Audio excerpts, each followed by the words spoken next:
Awesome, Miss Stevie. How are you? How are you? Good. Hey, you've got the long-haired cow behind you.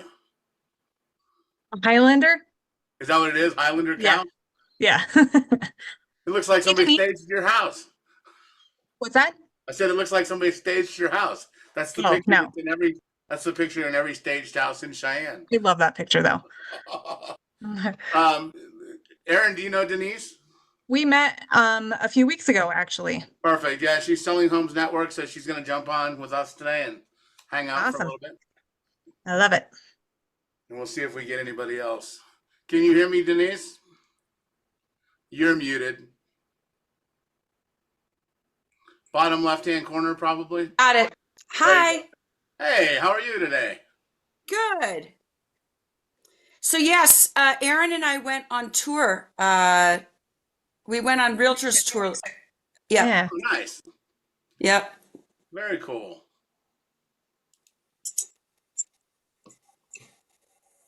We'll see. We usually have a couple other folks jump on, so we'll see if a couple others jump on real quick.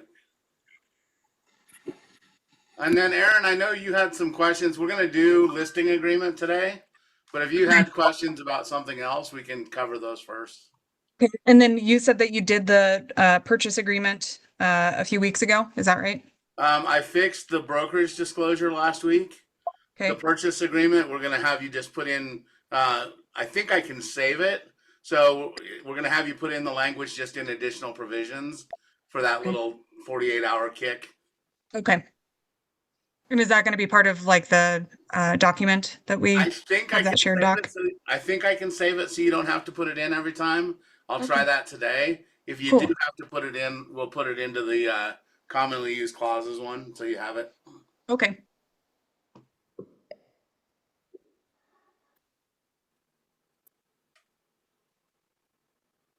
Is like a basic documentation class that you do every Friday?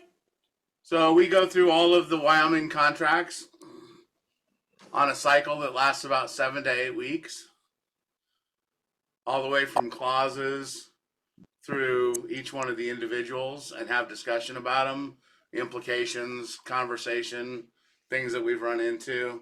And then it's kind of a general question and answer if anybody's had an issue with contracts during the week that they need to address. Cool. Well, that's going to probably be very helpful when our new contracts come out in a couple weeks. Yep, we've had it in the works since they were supposed to be out in January, and it hasn't happened yet. So we'll see if they actually come out in June. And then I think there's at least one town hall, if not more, scheduled across the state for contracts where we can have conversations with them about them. But literally, almost every contract changed something, so we'll have to get an opportunity to go through them and look at them and see what they are. But it sounds like it's pretty small changes, like a sentence here or something. Language, verbiage, Mhm. incorrect things in there. Yeah, touching it up, making sure that they stay consistent. It was all, Uh-huh. it was changes that it needed done. They've been working on them for 2 years before any of this other stuff ever started. So, Hmm. yeah. So Lana is fixing that thing with dot loops. She talked to them yesterday, and they are going to incorporate that whole thing after the resolution deadline, and have that included until Wyoming changes their forms. So they're going to add it. They're gonna add that language in. Yep. Okay. Yep. Usually it's a $500 fee unless you get them to decide it's their fault.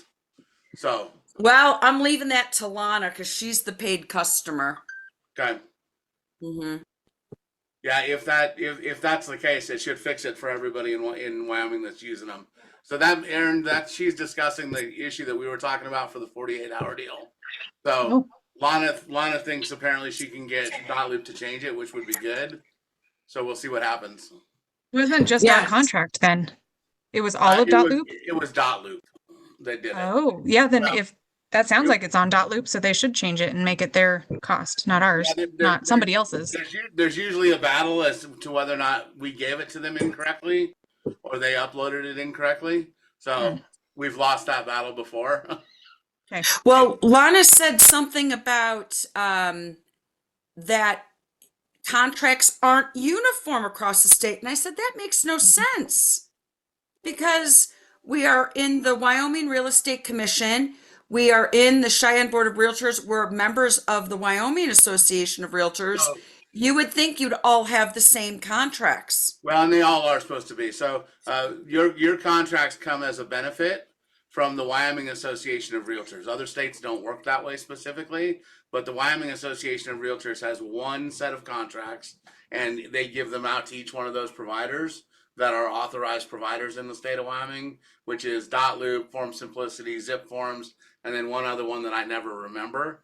But there's only 4 providers that have access to them, and they all are supposed to get the same copies of them and have the same versions of them out, and those are all supposed to match. Yeah, I was really surprised that we didn't have all the same contracts. Yeah, that And was that, it's just a mistake. Yeah, just a mistake. yeah, really surprised. Well, and of course, I needed that verbiage for my transaction. So it's like when you need it, that's when you realize, So, Yeah, we always have the conversation in this class that contracts are never for when things go well. Contracts are yep, always are for when things go off the rails. yep. Well, at least it didn't go off the rails with a lawsuit, because that's oftentimes, when Yep. things put Court in, it's, bad when things go bad in court. yep. Did you have other questions, Aaron? I don't remember from Tuesday, or was it just that one? To be honest, I would really like to go through the purchase contract again. It's not anything that you and I need to sit down and do, but next time there is a class, I am interested in making sure that I am in attendance. We might be able to squeak both of them in today. Okay.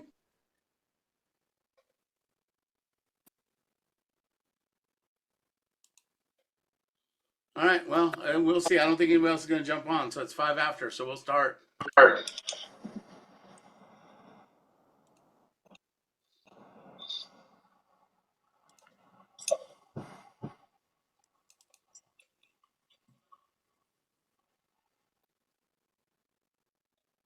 Can you guys see that? But it's really small. Right? It's really small right now. Yeah, it's small. I'm getting my glasses. Is that better?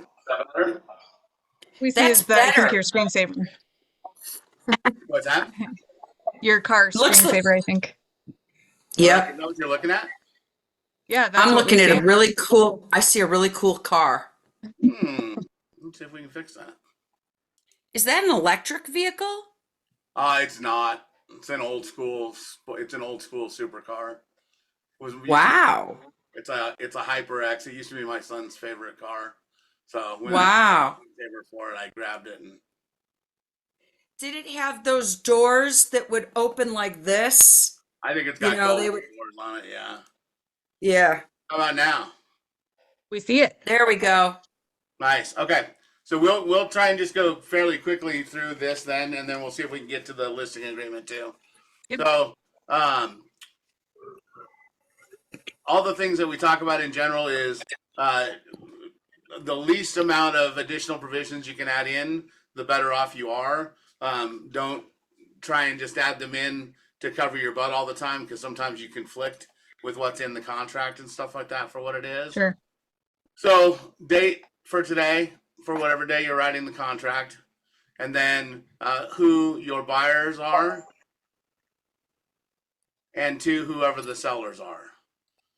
When you get your sellers, make sure you get them from probably the county record is your best bet, either looking for the deed or looking at the county entry itself.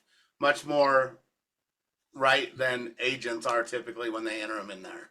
And it just keeps you from having to do an addendum or an amendment later, adding initials, taking out initials, adding the third, Hurst, Thurston, Howell the third, whatever the case is. So make sure you're as accurate as possible in terms of what you got going on. And that includes in your folks, making sure how they legally sign and whether they're using initials or not, and that kind of stuff. Okay. City of Cheyenne, County of Laramie. and then commonly known as is your mailing address, right? Whatever mailing address is on the house. And then more particularly described as the legal description. Again, I'm telling you, don't trust the agent to make sure that it's right. Oftentimes they'll see it truncated in there and not pay attention to the end of it is not on it, and that's what they'll put in, or it doesn't fit in the field in MLS, so it's not accurate. When you put it in, if it's longer than what fits in that line, please put see addendum or see additional provisions for legal description. Earnest money, buyer delivers, dollar amount in the form of, and be accurate as you can for what it is, because that way, if somebody goes back and wonders how it came in, they would have reference to knowing what it is. And then to the selling brokerage, which is going to be whoever you are, either Denise at Selling Homes Network or for us at Keller Williams Realty Frontier. Super important in this section, and I don't see this mistake made. I know that in South Dakota they've had a large issue with this. We do not deliver earnest money with contracts anymore, right? So you should never have number one checked on this piece. I don't think anyway. Have you done hard check earnest money in your hand with an offer in the last 5 years or 10 years? Nope. I haven't. Nope. Okay. Never. Actually, it's never for me, and I've been doing this 24 years. Yeah. So just it should never be here, because if it's here, if it says here, and it's not there, now you're in breach of the contract, right? So all the little details are what matter when it goes to court, when it goes to a situation where something comes down to what were the brass tacks kind of stuff. So then I checked the second one, and then I put 5 days in there. I've been doing that for 5 years, and nobody's ever said a word to me. We did it initially. And I always put like 2 business days. What's that?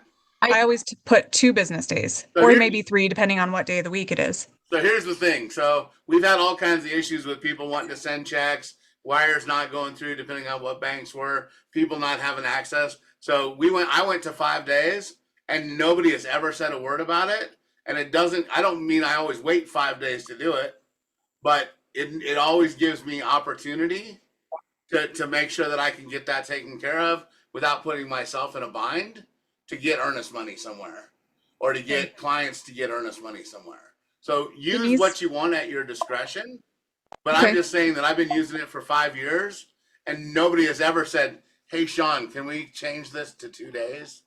Nobody's ever countered back and said 2 days. What's up, Denise? So what I've done with that is I asked the client, when would you like to be able to get me the earnest money or deposit it yourself at number one properties or whatever? And I leave it up to them. And the reason why I ask them is if they say, well, I could get you the check tomorrow, or, the day after acceptance, I think it looks better to the listing agent. Like they think like, oh, the money's in 2 days instead of it written in 5. I know even if it's written in 5, there's no problem when somebody delivers it in 2. You know what I mean? If you, and I'm just going to tell you that I don't believe that anybody even looks at that line. So I'm not saying that that's not right. I look at it. I do agree that sometimes you can get an advantage by making sure they think you're on top of your stuff and things like that. So for me, it's just easier for me to put 5 days in there, and that's my experience, right? But no one has ever looked at me and went, even on the ones where we're like, dude, there's sometimes I give people a 4-hour response time. I want this offer accepted quickly. I want the whole thing moving, and I still put 5 days in there, and nobody ever says a word about it. So just do it. Just don't put yourself or your clients in a bind. Do what's comfortable for you. But when I was first taught, they said within like 2 business days, and I'm like, does it have to be? And that was when we were in the middle of COVID, and there was a whole bunch of other stuff going on, and you couldn't get into a bank, you couldn't transfer sometimes, the mail wasn't delivering, and I just kept it the same, and nobody's ever said a word about it. So just know what it is, make sure it fits your schedule and your client's schedule, to your point, Denise, but just know that it doesn't have to be 2 days. Nobody's crying about it. Now, if you're in Colorado, they're probably like, dude, 2 days or we're shutting you down. Yeah, we won it within 2 days. So again, take advantage of the market that you're in and the flexibility that we have, and then just do the right thing for it. So, if earnest money is delivered to listing brokerage firm, what goes in that line, Aaron? The listing agent or whatever the firm Listing name is. brokerage. Okay. Yeah. And then in the second one, Usually nothing, right? depends on where the earnest money is going, right? So Sure. if it's going to Yep. if it's going to number one properties, Coldwell Banker, Remax, Or First American would go in the second line if it's First American. well, right. So Well, if it's one of those brokerages that takes earnest money in house in their own account, you're telling them it's going to the first line. If it's going to a title company, you can fill either both of them out, or you can just fill out the second one with First American, whatever you got for what it is, Flying S title, Okay. Wyoming State title, whatever the case is. Okay. Because it's just giving them the option and says, look, you either have to deposit one of those two places. Purchase terms. So anybody that was at the event where we were out at LCCC when I was bucking this, I think that there's some flexibility here that a lot of people do not give, right? So I can put whatever terms I have approval on in here, but if you go back up to the top, maybe it's not at the top. Maybe it's at the bottom. Here it is right here. So if buyer agrees to accept and can qualify for terms other than the above loan, the approval of seller shall not be required, provided seller incurs no additional expense as a result thereof. There is tons of debate. So let's say that I qualify and I can buy cash. And I put in, and I'm not in this contract, I'm in the cash contract, right? Let's say that I'm qualified to do cash first. I provide proof of funds, and then halfway through I decide I want to keep my cash and I want to change it over to FHA. I am perfectly okay to do that in the contract. I should communicate that, I think, and should share that with the other side. But as long as it doesn't cost them any more money, delay them any, it's perfectly okay. Now, if it said cash only and you made a cash offer, that means that you may be paying for FHA repairs, paint, touch up, VA repairs, whatever you got, because it can't cost the seller any more money. If you're already in an FHA loan or a VA loan and you switch to cash or one of the other, makes no difference. But you're not locked into the financing that is in this set. And if you're putting, I think that there is at least a discussion that should occur as to what you expose right here. Because as a listing agent, our fiduciary responsibility is to the seller. And is to the buyer when we're in this contract. So if I disclose that I have a ton of money coming to the table and I'm then trying to negotiate repairs later, it may hurt my position to say, hey, you don't need that fixed.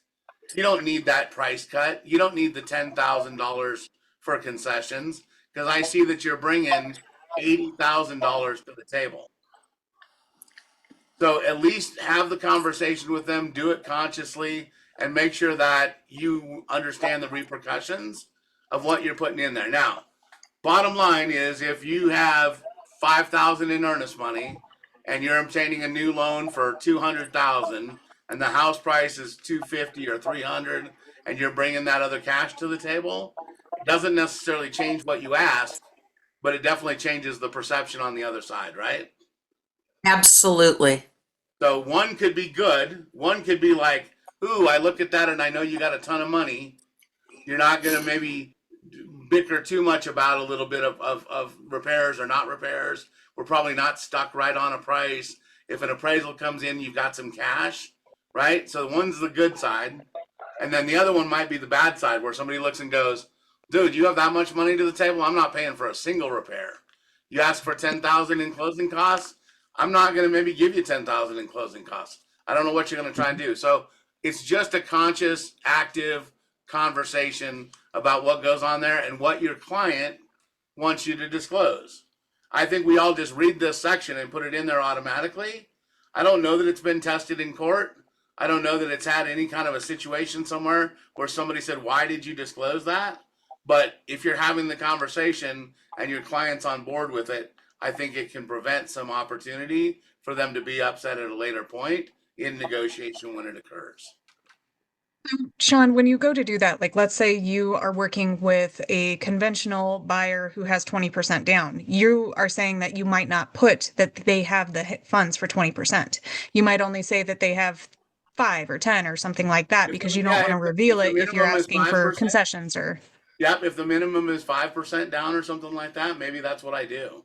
Okay. Right. And then down below, like in conventional FHA VA, do you check all those boxes just to kind of cover things, or what are you I suggesting? still do think because of the type of loan it is that you need to disclose whatever you've got up here, right? So Sure. if it's conventional, then I'm going to mark conventional down here. I'm going to mark out other, and then I'm going to go 30 years, whatever my percentage is, and then approximate payment. And I do think that it is important for them to know, because if it was listed as going FHA VA and you're a VA, then there's probably going to be some repairs, touch ups, paint, even little things, railings, the things that we always see. And I do think that affects the transaction. I just think that people don't realize how much it affects me, because like I look at this when someone's asking for, because I think a clean offer, if I'm going to go conventional, we don't typically ask for buy downs or any money out of it, right? I'm trying to get a conventional offer that's clean, and then I might adjust the price that I'm going to pay you because I'm not asking for closing costs, right?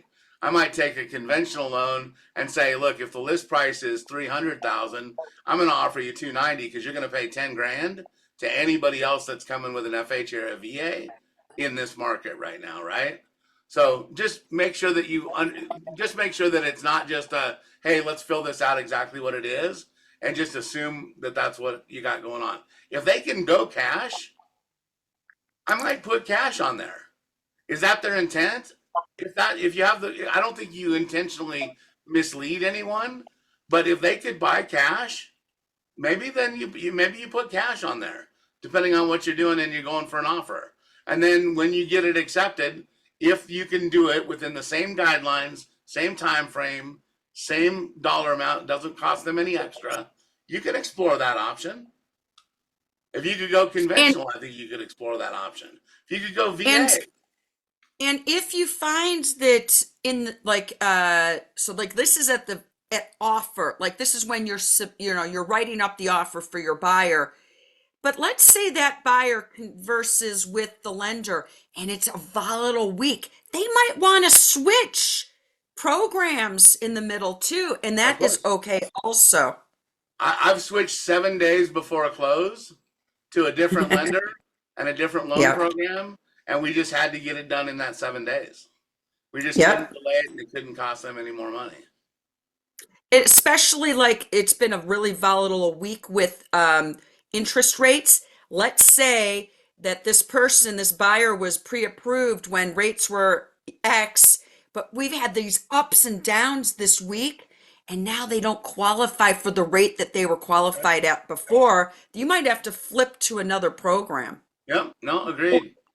And then the other thing that this section gives you, 4A, when you mark them all, is it gives you an out on the contract, right? So if I've agreed to a 30-year mortgage at 7% or 6.5% with a payment of $2,600, if it exceeds those guidelines, that's my first exit out of the contract.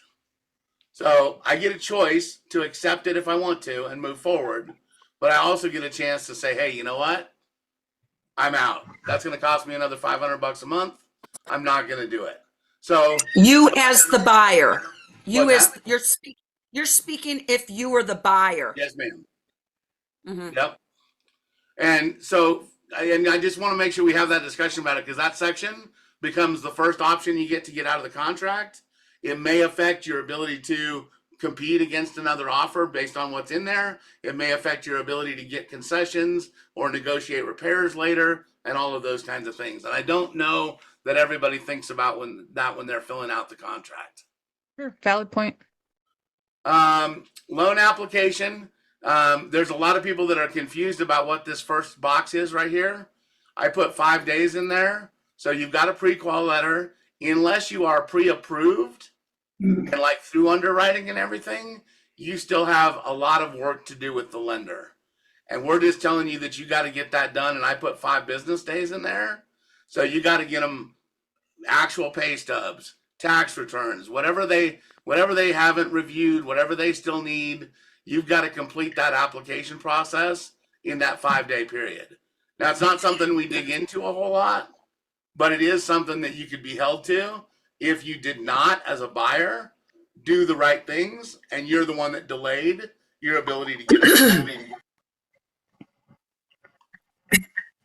Pre-qual letter, I always send it with it. So this is always the date of the offer for me. I've yet to try and make one without a pre-qual offer in 5 years. But I have lenders writing them at 10 o'clock at night. We have apps now that sometimes we can adjust and get pre-qual letters out of. Just I don't think there's any, if you're trying to compete against another offer, one of the most important things is that pre-qual letter laying in front of you.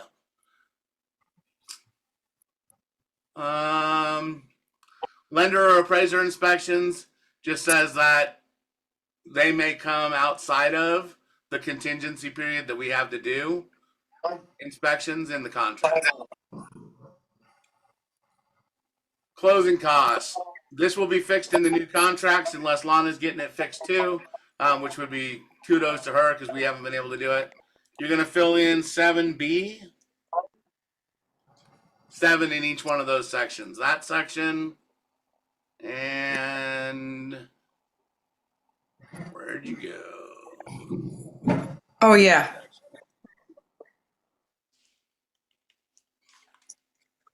Yep. And those both reference to this section right here.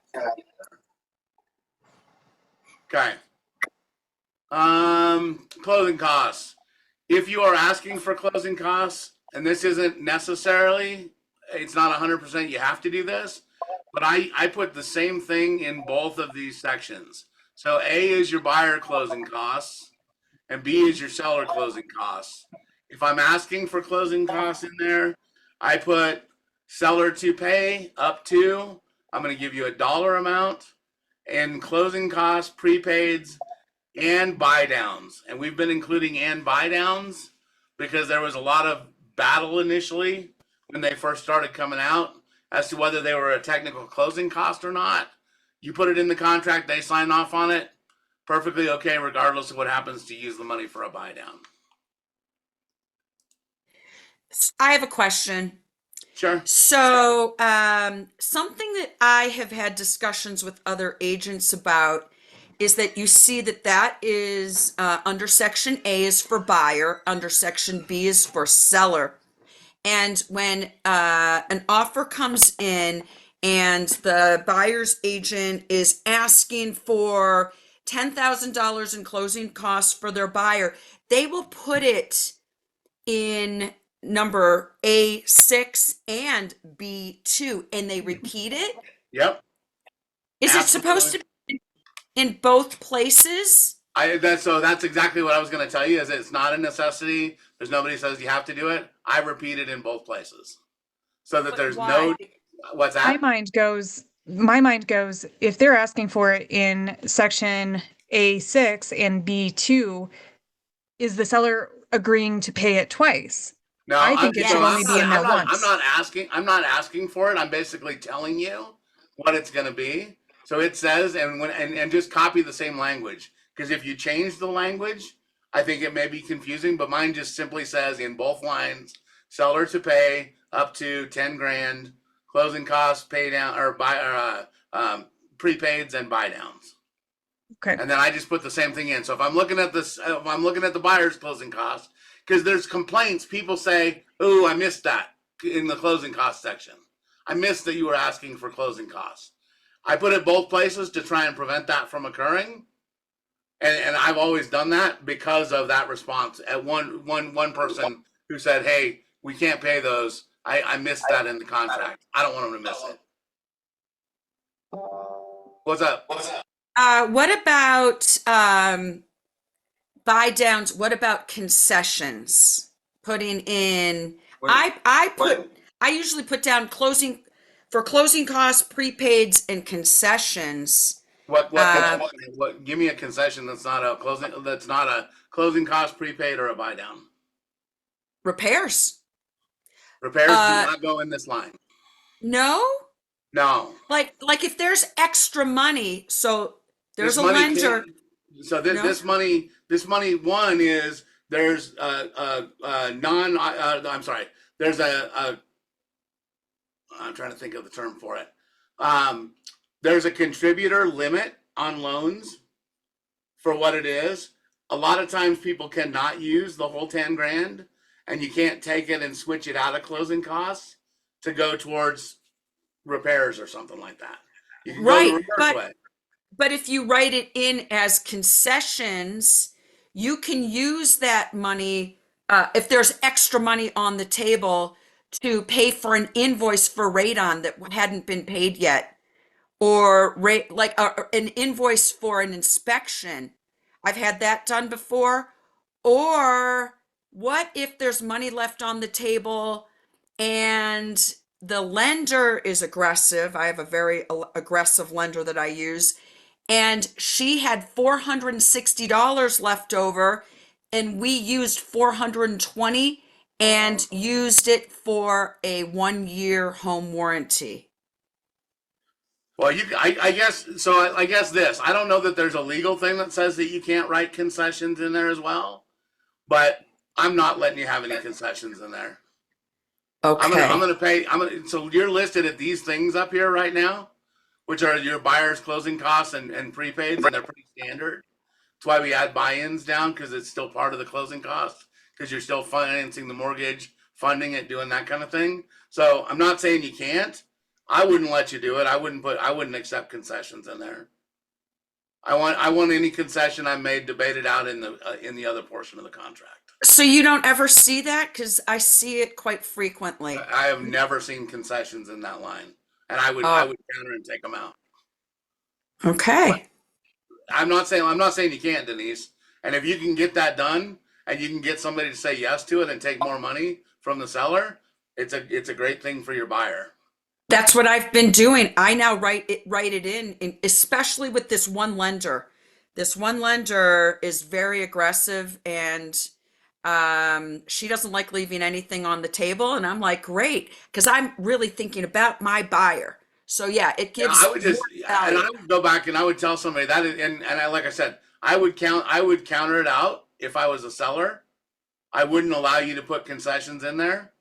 That 10,000, because and don't get me wrong, we try and always be as accurate as we can. Like if I need 10,000, I might know that number already for me is $9,980 Yeah. because I don't go into this without knowing what I need for those closing costs.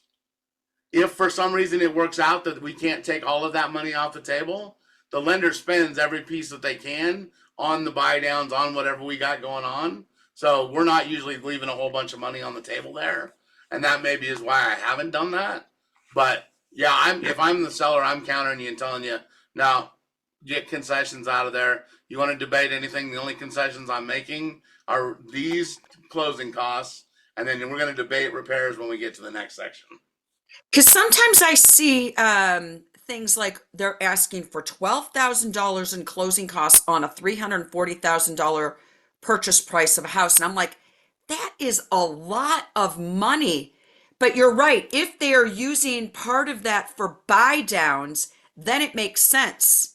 But if they don't have that written down only as closing costs and prepaids, what's all this money going to? Well, and I'll tell you, it depends on what lender you're looking at, right? So we did one with Veterans United or one of the other big companies, and that house was $340,000, and their legit closing cost because of what that company was charging them as a loan was 11 Yep. grand.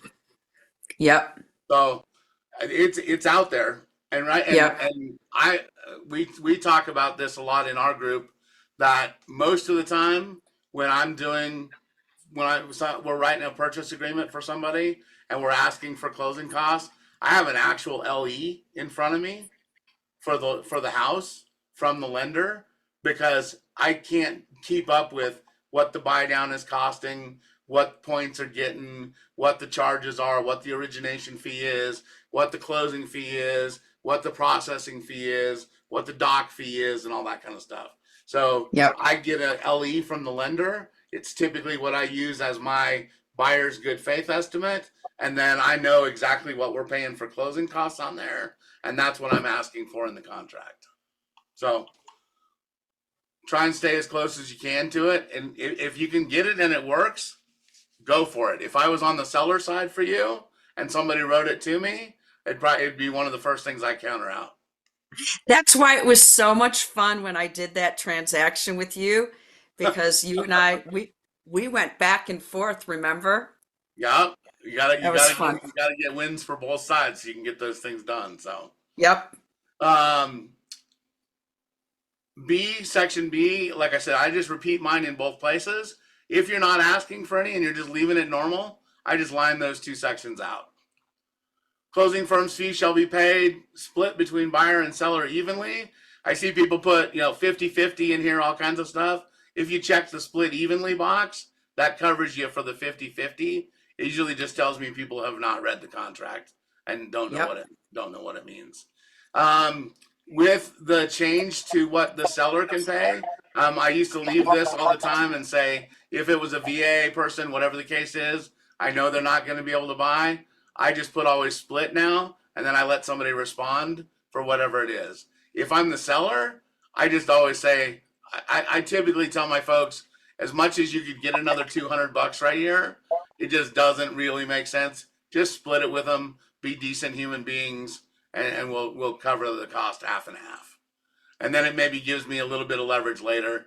If I say, oh, I want the buyer to buy it or the seller to buy it, I don't know. It just doesn't sit right when we're trying to make other negotiations that are much more important than that $200. This section, tell me what that section D is for, Denise. That is for, I think, property taxes. Nope. D, Well, it It's the says it right wages, isn't there. it? answer number 2. I put TBD in there. So, I wouldn't put TBD in there either. really? Nope. Isn't this Tell me what for it's for, special Aaron. assessments? Yep. Okay. So And unless you know about it, which you would find out at some point in the transaction if you don't know about it up front. But if you Right. do know about it up front, this is where you would put it. Right. If you usually you'll find it out on the title commitment. So Denise, what this one says, the first half of it says, hey, we know about all the regular things. We know about prepaid rents and we know about taxes and we know about association fees, condo association fees, homeowner association fees and everything. That's all taken care of. What we don't Yep. know about is any special assessment that might be there on the property. You had connected to city water, you connected to city sewer, because to Aaron's point last week, they just got annexed into the city. The sidewalks were torn up and they were bad. Whatever was going on there for that special assessment, you need to know about because you're going to end up paying it if it's on the books. So if you know about one that's in here, put it in here because you've either been communicated it to it in the MLS or you got it from title ahead of time or whatever the case is. If you put TBD, if you put whatever, it opens it to interpretation later. Maybe it means that you had knowledge about it. So if I don't know, I blank these out and I don't agree to anything because I don't know and I don't want to make that commitment yet. Oh, so you just put slashes, like, Yep. so I put slashes and then I put TBD. So I'll put TBD in the $sign and then per slashes. I would just slash it all out. If you don't know about it, Okay. I'm not committing. You're not going to get me to commit to anything that I don't know. Okay. Okay. Items included in purchase price. Price shall include all fixtures currently on premises. The following fixture exceptions. What goes in that line? Like if you had like a really expensive chandelier that was a family heirloom or something along those lines, you could put that in as an exception. It could just be something sentimental. It doesn't even have to be something expensive. It could be like right? Like this line is just for things that are permanently attached to the house, though. So just remember your definition of a fixture. Right. And I just put no exceptions in that line. Mm-hmm. unless there is one. And then recommendation always is that if there's going to be something that we know isn't going to be there, so if the MLS lists it and says, hey, yeah, grandma's chandelier is not going, I have the discussion right here. If they don't have anything, I don't know of anything yet, right? So unless they come up later, then you may have to adjust it or take care of it. Title conveyed to the following named buyers. Whatever their names are and however they're gonna have them spelled. None of this references, and you should not have the conversation as to how they're gonna hold title. You know, if it's tenants in common with rights of survivorship, married couple with rights of survivorship, whatever that is, they're gonna decide. Title's gonna contact them, figure out what that is, how they want to do it, and then communicate it back. Stay out of that discussion. Question on that. You stay out of that discussion altogether. So when the title sends over that document, you literally pass it along and say, ask title if you have questions. You don't have a single conversation with them? Here's the question that I'm going to have for you, and this is the example I give. So if I have kids, if I own a house and I'm married right now with rights of survivorship, Kelly gets the house, right? Mm-hmm. Mm-hmm. If I have kids from two different marriages or whatever the case is, and I'm a tenant in common with rights of survivorship or without, I might want it to go and the share stay with my kids, not with my kids, depending on how that works out. I might either restrict somebody from getting it or somebody else gets all of the ownership and then doesn't pass it on to kids. Those legal ramifications of each one of those sets, I'm not qualified to tell you what is right or wrong. But you can't, what you are saying where I do something different is I talk to them and say, you know, there's a difference between the right of survivorship. This is what it is. If you have further questions, you either need to contact title or an attorney. That's always part of my conversation, but I do give them premise of what this document is for and how that could. I guess when I say no conversation for me, I tell them this is how you're going to take title. I say this is super important because it's going to have things like if you and your husband are together and your husband dies, do you get the property or does your interest go somewhere else? Let's say it's 3 people that own the property. Or let's say it's people and then the parents die and then kids go. There's different things that can happen and you need to understand that and make sure that it fits your situation. I can't recommend which one of those you do and which one's right for you. Do you own a trust? Does the trust need to own it? I mean, I could give you 100 different ways to own the property and I can't tell you which one of those is right for you. But I make it a big deal because I think it's a big deal to them, and I think we gloss over it a lot. I totally agree. I think it should be made a big deal. Yeah, I just can't tell them what that is. Usually, you know, that section 7A just asks for the names of the buyers, right? Whoever's making the purchase. And the thing that I talk about with buyers about this is to not have file variations. So, like, his name is Thomas, but he goes by Tom. Don't write the contract in the name of Tom if your driver's license says Thomas and all your legal documents says Thomas. Like, keep your names consistent. So usually that's the conversation I have on that line. But you're right. If it's a trust situation, you might have to write up another document down the road if they decide, oh, well, I'm buying this and I'm putting it in my LLC or in my trust. And just remember, Denise, I always try and have that conversation at the very top of the contract with what your names are, how you sign legally, what you take, what you have going on. So by the time we get here, I know what that line typically is. Exactly. So it usually doesn't change. No. And then second thing about this is that when you get to this section, let's say that I have the contract written and it's Joe, Bob, and Joe Bob all on the contract line above. But I have just Joe Bob in taking title. What does title care about? Who's taking title? Only that line, only Joe Bob. They don't care about Joe and Bob They only care about Joe Bob, his signature, what goes on. If you go to a file at the title company, the file will be the address and whoever's on that title line. Won't have anything to do with the other two people that are there. You can have them sign all day long and you can have them do anything, but without Joe Bob's signature on the bottom, because they're the one taking title, the contract doesn't mean crap.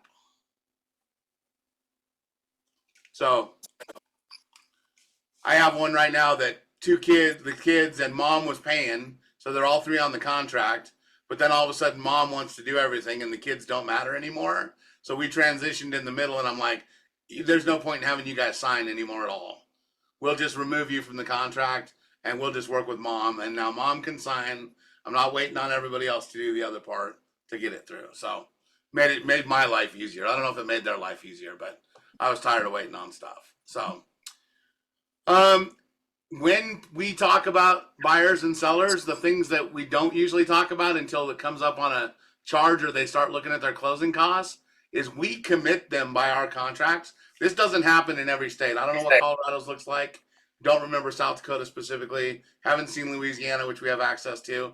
But we are the ones that make them pay for title insurance. Right? And that's the way it is in Colorado too. Is it? And you guys are a little more like coverages and extensions or I don't remember what riders or whatever that go along with them. Yeah, owner's extended coverage, OECs. Yeah, and that kind of stuff. So we don't commit them to all of that, but we do make them pay for one here. And what do the buyers pay for? Who do they pay for a title commitment for? The lender's policy. Yep. And your sellers pay for one for the buyers, right?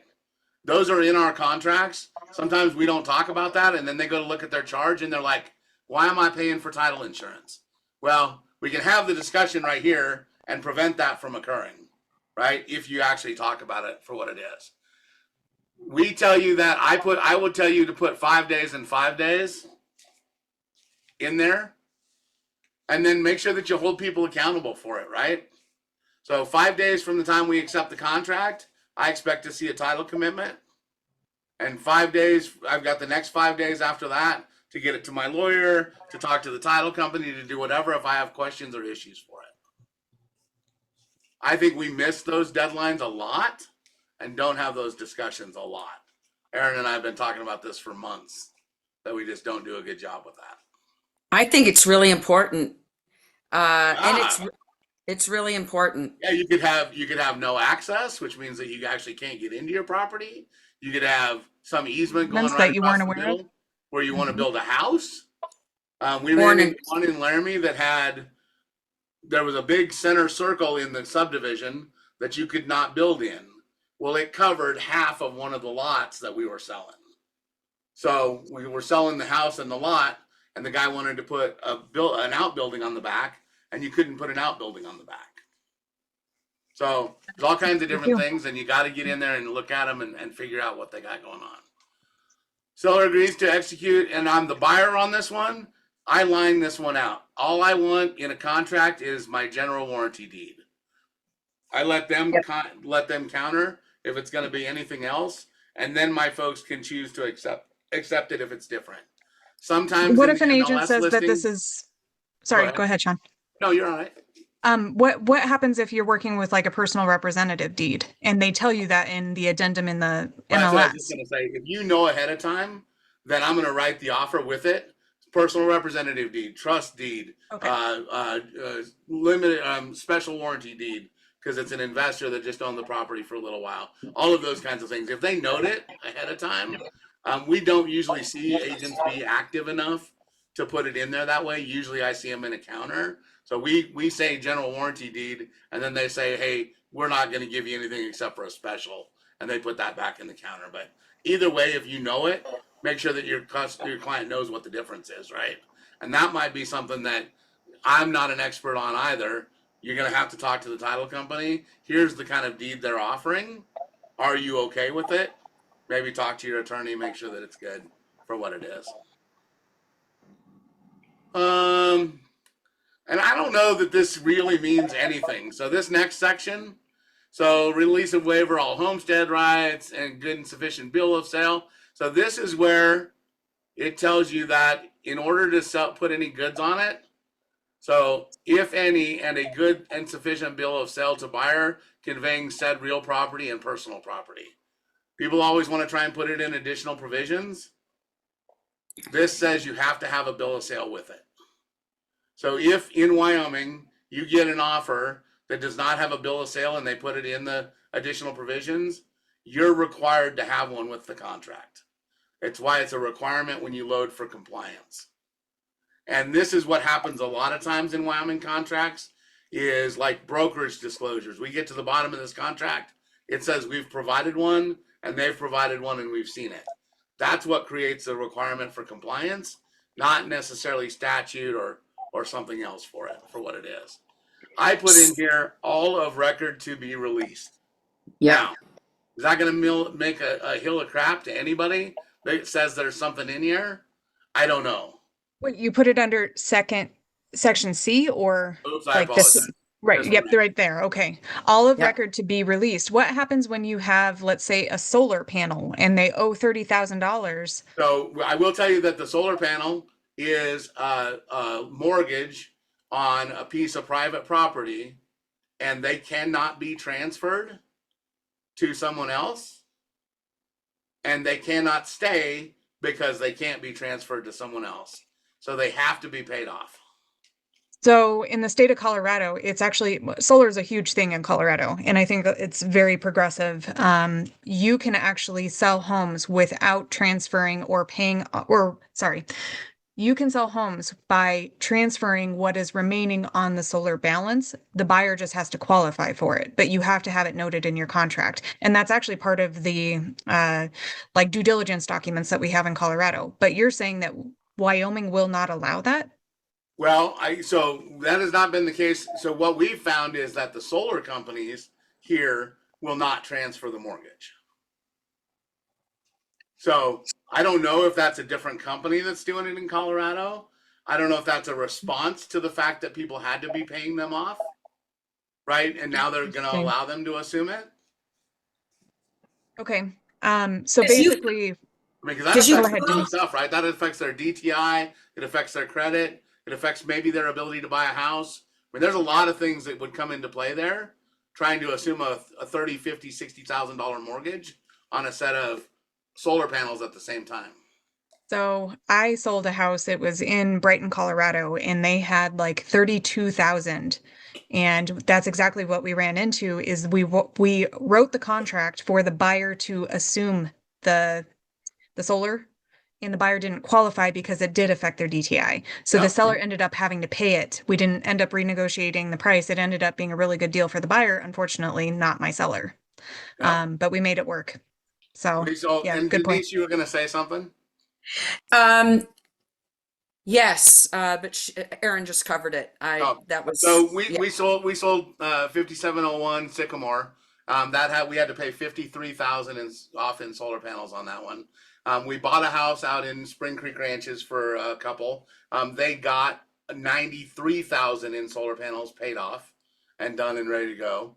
The last one that we just sold had $48,000 in solar panels on it that had to be paid off at closing. So Wow. our experience has been, because we tried with Sycamore to let people assume the loan so that she could walk away with a little more cash and that kind of thing. And that loan was not assumable, not transferable, not anything. It was basically almost like a chattel mortgage on personal property. And the personal property, because it had the mortgage on it, couldn't stay attached to the house if it wasn't paid, and they wouldn't let anybody assume the loan on the other side of it. So is this where you would write in if there's solar panels on the roof that they are to be paid off at close by the seller? I typically do it in additional provisions. Just Okay. I don't want it mucked up in all this other stuff, but Okay. you could.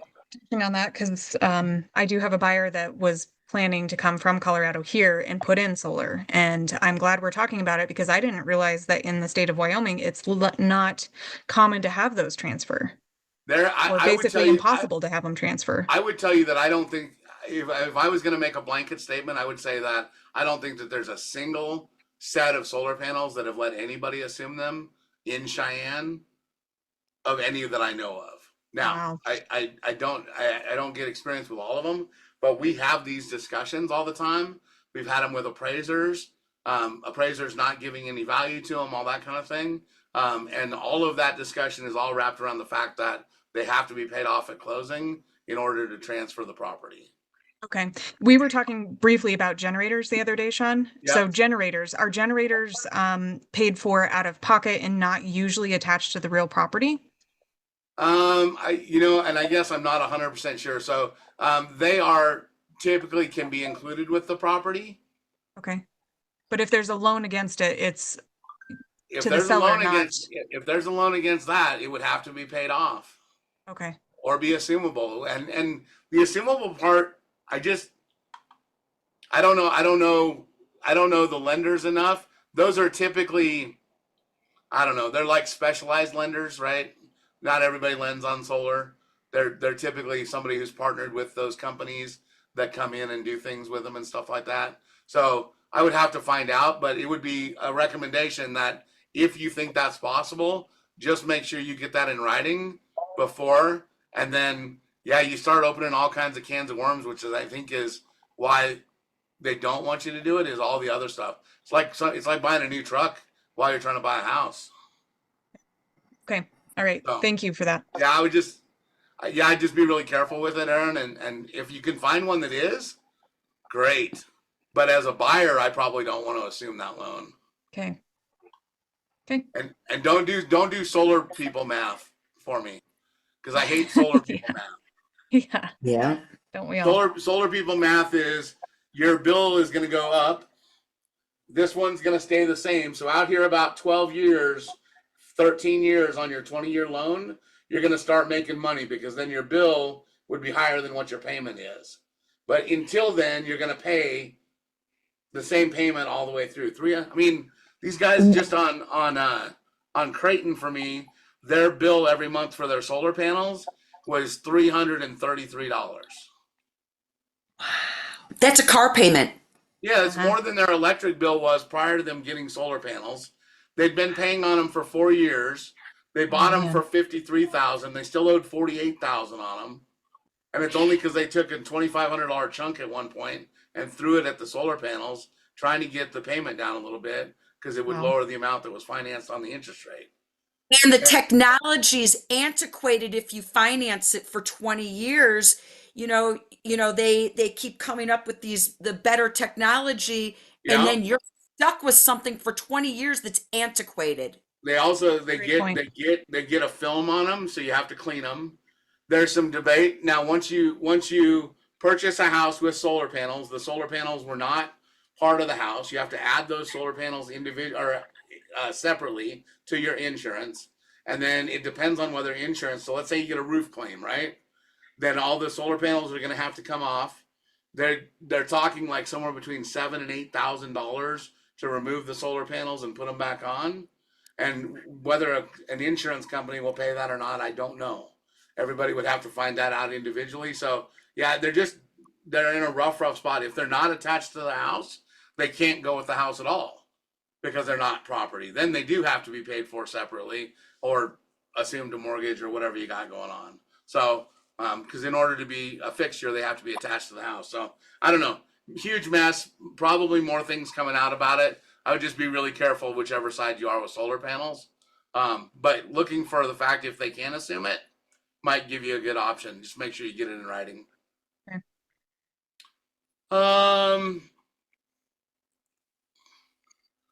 And D. D shall be okay. So what if it's not merchantable? What does that mean? Like there's a mechanic's lien or something along those lines. Yeah, or in the deed history somewhere, we got one out of Sheridan the other day that had a quit claim deed on it that was done incorrectly in the past. We had one that had a Scrivener's error on it, and the legal description was wrong, so it made the history of the title invalid and needed to be fixed and addressed. So anything that keeps you from having clean title would mean that it's not merchantable. I give 5 days in here because you can always extend that, but I want them on it right away, and then I want to be able to have a timeline on it.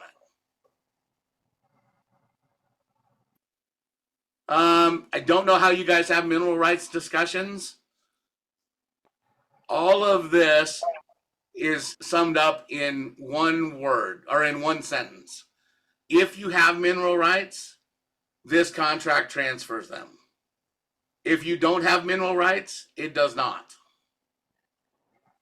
Then the next question from everybody is, how do I know if I've got mineral rights? The only way to find out if you have mineral rights is to hire a landman, which is what land women are called as well. They like to be called landmen. And they have to do a search from the beginning of time when that property was homesteaded to the first time that somebody pulled the tag off of the stake and took it down to the county and registered it, and follow that chain of title all the way through to find out if the rights were ever separated. If you have a client that says, of course I have mineral rights, I have this in hand from an oil company that says if they ever drill on my land, they're going to pay me this much money. That is not worth the paper that it's written on in terms of whether they have mineral rights or not. What the oil companies do is they go out and they tie up as many of those as they can on a piece of paper that doesn't cost them anything, so that if they do end up researching it someday and they do find out you have mineral rights, they've already got it negotiated and you've already signed off on it. Additionally, be careful that what happens sometimes is surface rights supersede mineral rights, right? But if they have rights to the minerals below, they may have rights to do damage to the surface above.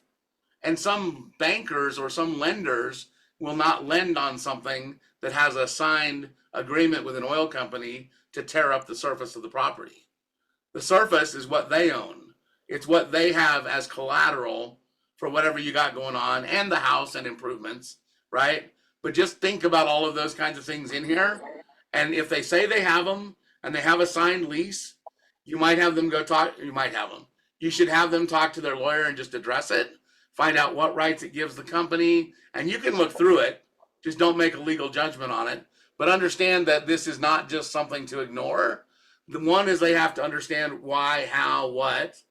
And then they have to understand that if they do have something that it could affect, and the bank could come back and say, yeah, we're not going to lend on it. And Are we seeing that commonly though?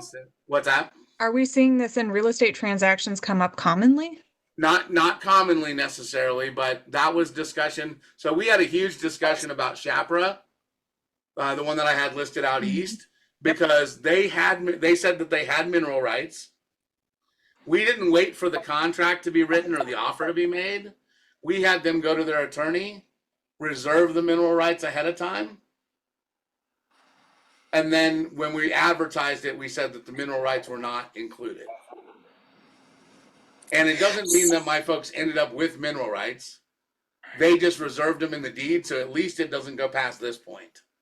Gotcha. They had a lease in hand from an oil company that said if they ever drilled under their land, they would get a certain dollar amount, whatever, for production, all that kind of stuff. As we went through lenders and lawyers and talk and all that kind of stuff, that conversation came up that lenders sometimes don't like to have things where somebody else has access to damage or tear up that surface. So it's just a discussion. It's why you send them to an attorney. It's why you send them out and just say, hey, there's lots of things that this can affect. Just go make sure that you're all good with what you got going on, and then you can do it. And then we just basically didn't have to disclose that we reserved the mineral rights. We just said, hey, they're not available. They're already taken care of. So, But if they are available and the seller is trying to get more money, if you want the mineral rights along with the surface rights, you have to pay an extra amount of money. How do you handle something like that?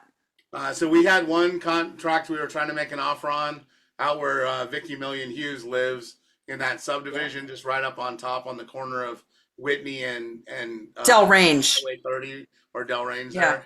Yeah. So all the big houses up in there. We were trying Yep. to make an offer on one. Those guys in there said that they owned the mineral rights. They wanted 20 grand more for the mineral rights. And we basically tried to negotiate back and forth with them. I'm glad we didn't get them, because I don't know that I could have guaranteed that they have mineral rights. And then even if you have mineral rights, sometimes there's a law that says they only have to have approval from like 55% of the subdivision or something like that to drill under that area if they're not affecting your surface. So they may not have even been able to hold out and say yes or no or adjust or do anything. It just becomes a really complicated process that I personally try and stay out of now at this point because of the two experiences that I've had that way. This section just basically says if you have them, they'll go. If you don't have them, they won't. And then just make sure that they understand that everything else has to come from someone else. Lawyer, mineral rights, land guy, Landman. land woman, whatever you want to do it. Okay. That's not a lot of answer to anything, but if you own them and you have this contract and you don't reserve them, you're absolutely selling them with it. And that's part of what you get to know too for them buying and selling. And in order to reserve them, this would be a provision in additional provisions, yes? Yeah, and then a lawyer can do it, a title company can do it as well. I don't know if I trust that a title company that's not an attorney would have everything in there that they need. So I trust more a lawyer doing it, but the title company, both times we were doing it, said that they could write the restriction or write the reservation into the deed. Okay. So just kind of find out what you got. Closing and possession. So date or business days from, and then what does our contract define closing as? Funded close. Yeah, it doesn't say funded close, but if you look at section D right here, so the date on which all documents are either recorded or accepted by an escrow agent and the sale proceeds are available to the seller. So I write in funded close. won't make But I any do too. difference, Denise. This is already saying that it needs to be funded. So the Yeah. concern about that is, let's say I close Friday afternoon at 3. Yes, the wire Monday. from the East Coast. Wire Yeah. from anywhere, right? My funds aren't going anywhere. Uh-huh. We've been held out of a house from Friday until we got it worked out on Sunday because the sellers did not want to let us in the house. I just had clients sit for 4 days because the seller wouldn't bump the closing, let us in early, or do anything from what we had going on. So if you don't have the money in hand, you have all the control. One of the ways that you can prevent that is we put typically possession shall be delivered to buyer on, and what do we usually say? Closing date. On closing date, right? At closing, at time of closing, whatever the case is. If we just put a date and a time in here for possession, possession is technically separate from the money of the closing in the contract. So I could close today. You don't have money until Monday, but I'm going to take possession of the house on this day regardless. I don't know how that would fall down in court. Yeah, I haven't That had it would be- tested, yeah. Well, because if but I try somebody, not to close on a Friday afternoon. yep. And I try and just put a date that we're trying to get possession of the house in there and not put just, because I see a lot of them here, possession, whatever at closing, or possession at closing when they come over. So I think that it's important to try and put the date in there and then try and manage the other pieces around it. So, like something like that becomes an issue if the buyer is using a rocket mortgage, they have nobody to talk to, there's nobody local, and their East Coast wire doesn't arrive. Well, I don't think it's necessary for just Rocket Mortgage. It could be any local lender, because if you pass the 2:00 deadline on a Friday, nobody's wiring any money to you. Right. Right? You're not receiving a wire until Monday morning. And that's just because of the banking system working, not necessarily where the lender comes from. What do you guys do in Colorado for closing and possession? It's separate. You just line item both of them. So we Right. have a provision in that dates and deadlines calendar, Yep, and it states when possession is and when closing shall be. But it also has time of day, just like this right. for both. So what do you do? What have you been in that situation before where it is Friday afternoon? Yep. And what And do you guys do in Colorado? well, if it says funding, then you have to wait. Same thing. Okay. So if you put possession on funded close, you would be forcing yourself to wait until that fund was available. Correct. If I Yep. leave them separate, you're at least giving you the option to take possession on the house on this day. Yeah, like let's say possession is Friday at 2 o'clock, which is your closing. Yeah. And it didn't say anything tied to the funding. It's still Yeah. Friday at 2 o'clock. Okay. I think that that's true of our contracts as well. I don't know if everybody works them out that way, but yeah, I just try and put on there what day and time I want in the house, and I try and match it to the closing, but I don't want them tied together as in one depends upon the other. We can dive into this later, but in my opinion, even as a buyer's agent, I want it tied to funding, because what happens if there is a problem and buyer has already taken possession, whether or not you're representing the buyer or the seller, in my opinion, that could open up such a can of worms. So it's best for everybody. If someone With- gets on the property and it True. hasn't been rented yet, let's say they are moving their boxes in and they get hurt, they break a leg. What happens then? Do you sue the seller because you don't actually own the property or it hasn't funded yet? Like, that's what I think of. Yeah. Well, and so in the state of Colorado, we have a post-closing occupancy agreement for those situations. But if you take possession, like let's say your contract states that you take possession at 2 o'clock on Friday, but you actually don't have the funding until Monday. They've already taken possession of the house. What happens if, heaven forbid, we know that this would not happen, but heaven forbid something were to happen? How is that handled? So even as a buyer's agent, I always tie mine together because I don't want to go through it. So I don't know. So you physically wait until you get notification of delivery of funds From the title company. before you let Usually your it people happens into right there at the table, but I always try, 1 o'clock. I'm hoping that we are closing no later than 1 o'clock, no matter Right. what. Buyer or seller, I want to see it before 1 o'clock. Right.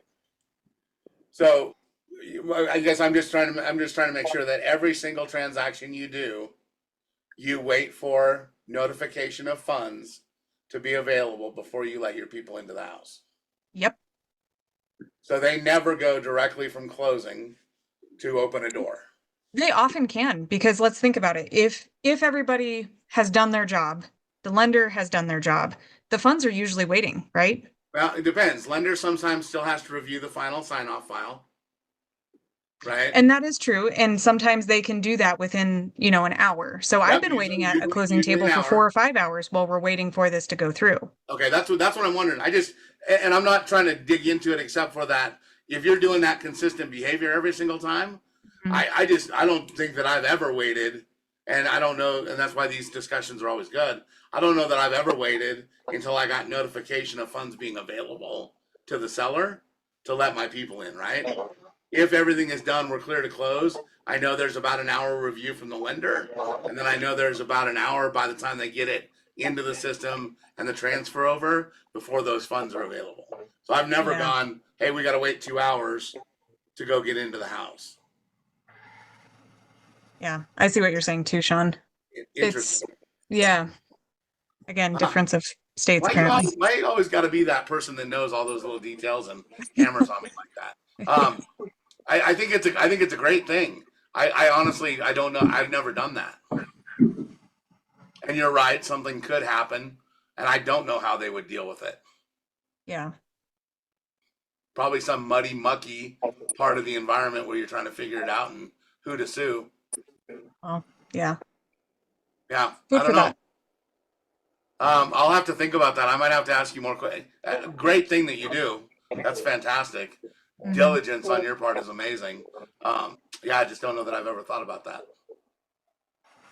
Thought about all the other side of it about getting in and getting access, but none of the result side of it.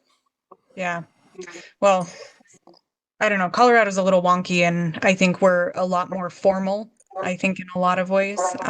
Absolutely. You know what I mean? And I think in some ways it goes too far, right? Like, we already know that the wire's there. We know that we're Well, sitting here waiting Yeah, and that's for what it. typically we talk about being able to see the wire available. right? Because it doesn't take very long. And you're right. Sometimes the funds are sitting there waiting to be, and all they have to do is say, "Yep, I've got the final HUD closing statement." Send it off, and you're And then we're done. done. Right, and then you're 15 minutes, and you're in.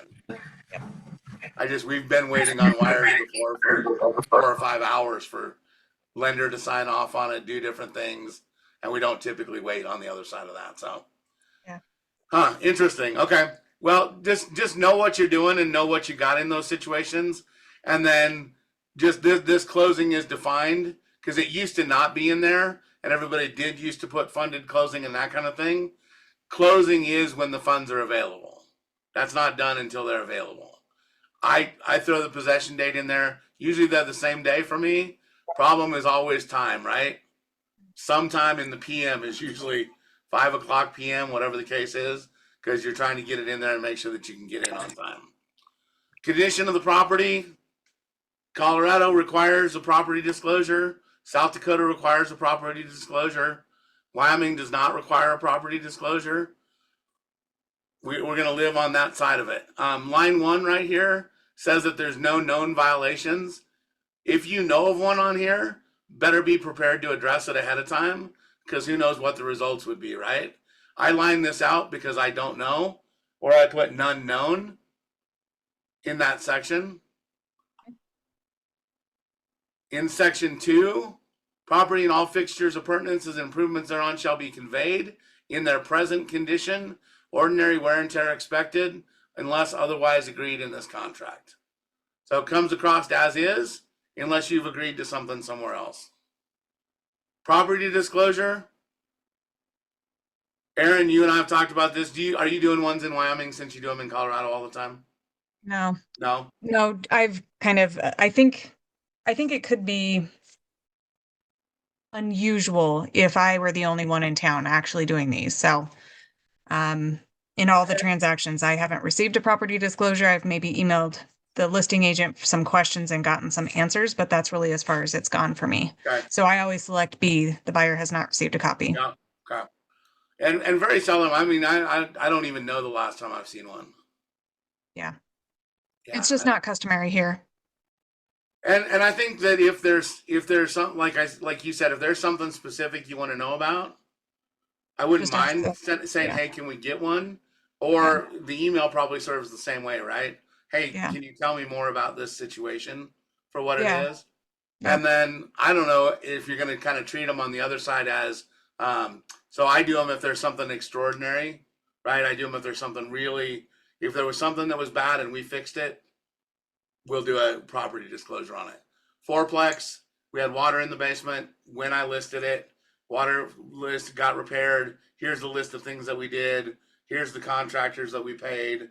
Here's what it is, and the rest of the stuff on the disclosure. Water in the basement, same kind of thing, but it was because there was a specific event there that we wanted to make sure it was communicated.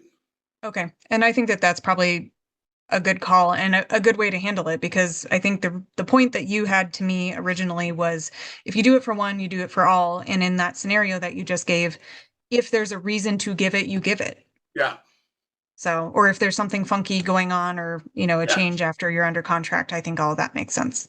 Yeah, and I mean, at least because I think you're right too. I think if we're just forcing everybody to do property disclosures and all the time and whatever, and then we miss one somewhere, that'll be the one somebody gets sued on or doing something and whatever the case is. So Sure.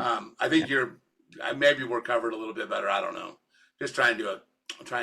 I think consistency is important though. So Yeah. Okay, inspections by buyer, making sure that everything is good on here. Are you still doing 10 days up here, or how long are you doing up here? It's usually what I'm doing, unless I know that I can get an inspection completely done in like 7 days, but I wouldn't write it. Between 10 and 14 days is what I'm writing. Okay. Denise, what are you doing for inspections? Oh, you're muted, Denise. Okay, sorry. I usually give at least, like right now for inspections, I don't know about you guys, but some of these inspectors are taking 2 weeks to set appointments. Yep. So You know, like right now it's spring, they're very busy. Around the holidays, they're very busy. But like in the fall, they weren't so busy. So it depends kind of on the time of the year. Nope, Uh, 100%. So Colorado has a very strict 10-day period that you have to stay locked into. We're different than that. We frustrate some of the Colorado agents when we're trying to sell houses up here for that reason. But whatever you need to get it done, Denise, just do, right? And right. Aaron and I have this conversation all the time because of the Colorado situation. But it does take 2 weeks sometimes. I was 2 weeks out on Gunsmoke for 3 of the inspections that I had done. One of them got done quickly, and the other 3 didn't get done until this Monday, which was a full 15 days out from the day we were under contract. So just do what you can, what you have to do to make sure you get them in. And then if you don't get them in, or if you're not going to get them in, get an amendment. And we have this habit of sending an amendment right before the deadline is due, and we don't always have them signed before that deadline came around. So if you're on due for your inspections Thursday night at 5 o'clock, and we haven't gotten the reports back, so now it's 4 o'clock, and we're sending an amendment, and the amendment isn't technically signed, we are technically out of contract at that point until the amendment's signed. If somebody got another offer in that window, you could take the other offer probably and be out of the contract because you missed the deadline, or you're taking the property as is, or whatever the repercussion for that line is, right? This is the section 2 down here, which is missing the language.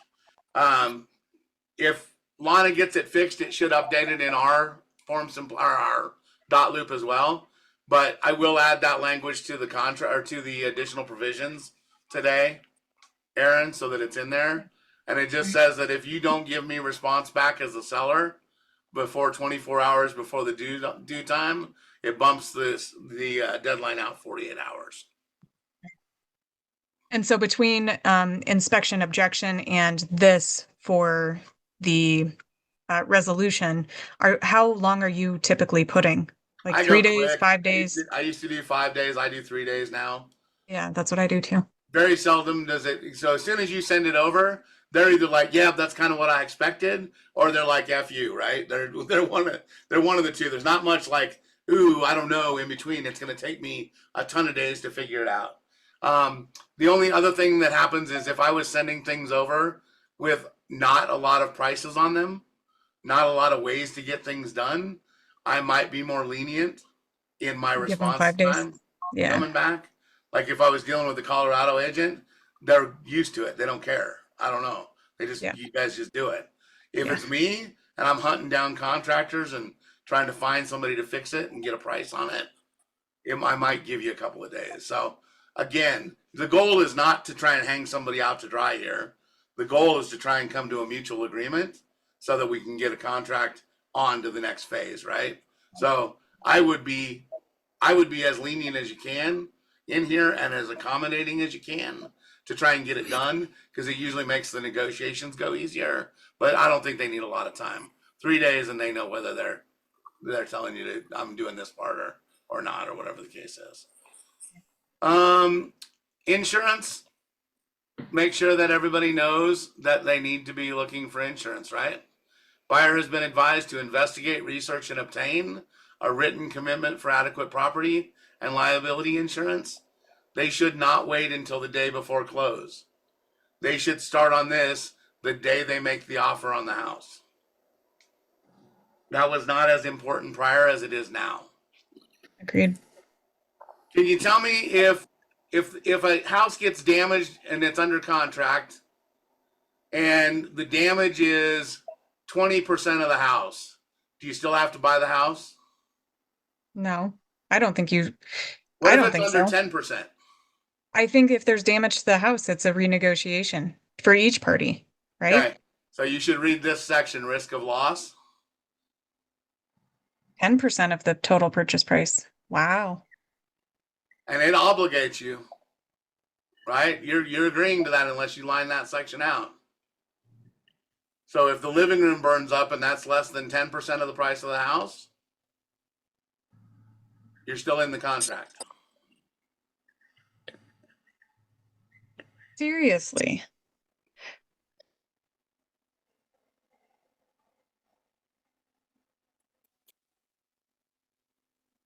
But if it's more than 10%, then we have a conversation about it? That is just crazy.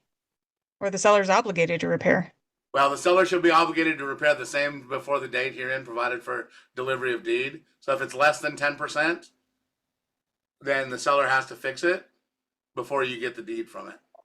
And it's Wow. supposed to be the date by the date delivery for the deed. So date you would close. So if it's less than 10% of the house and they can get it fixed before you close, then you still have to buy the house.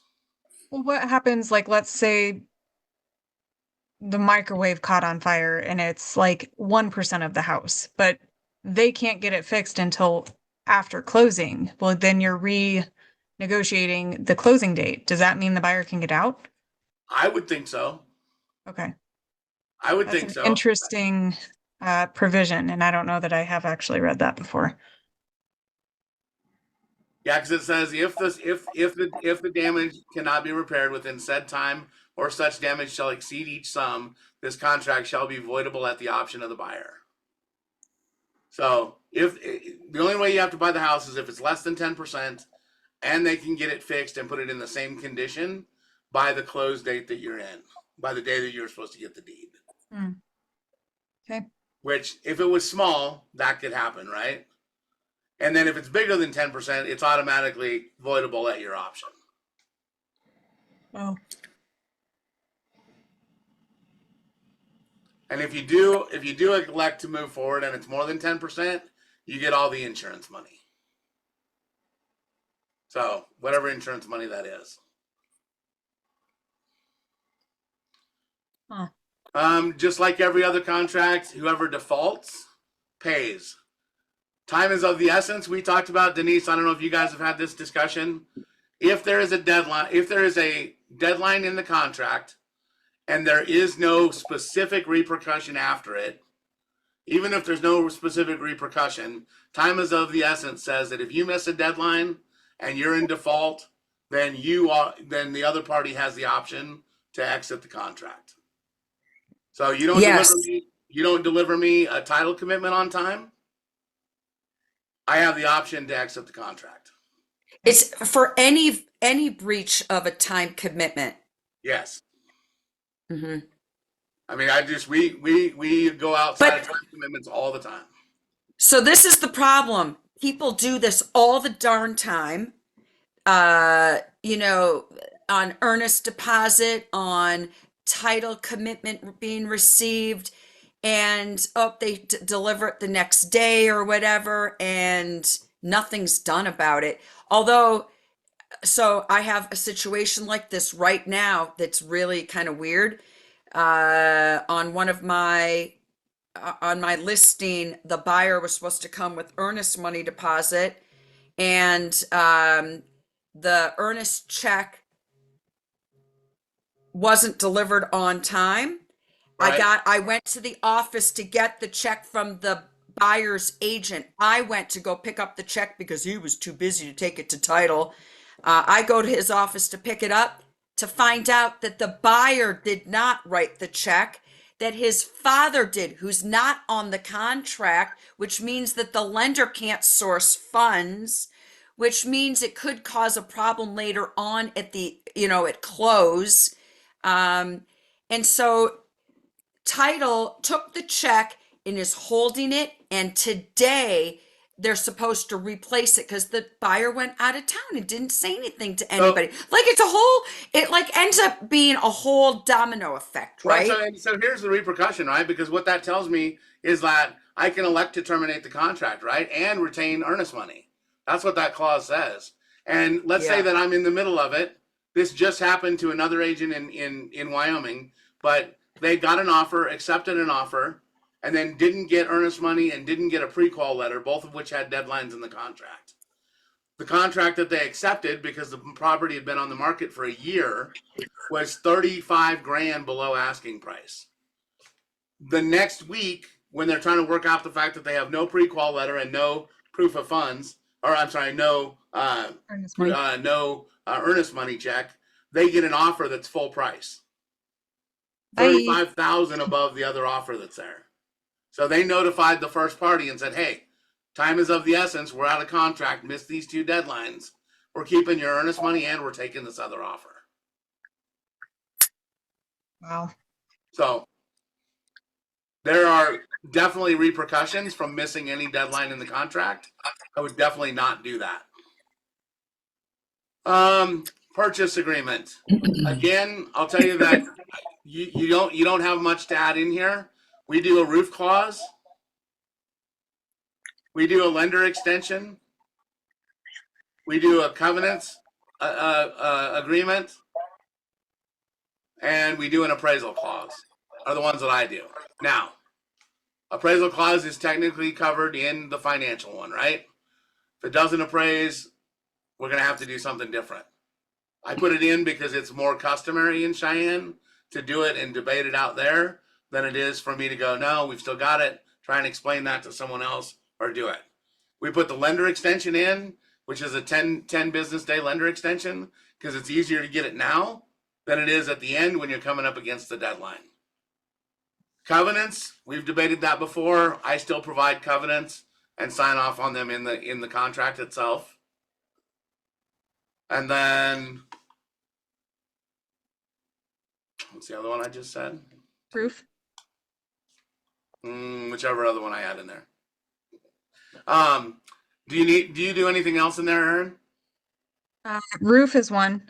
I will, if That's the other I'm one. submitting for my buyer, I always put the roof clause in. Okay. Yep. I do Denise? too.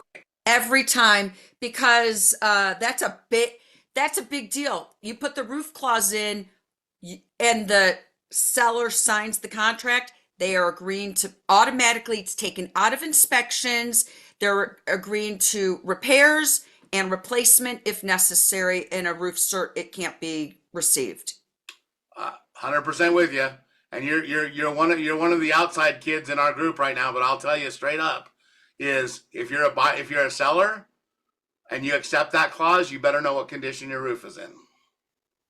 Because the same thing, you're obligating your seller to pay for a roof if you can't get a cert on it. So It's and that is costly. That's one of the most costly, kinds of expenses besides sewer. oh yeah. So I always make sure that both buyer and seller understand that clause very clearly.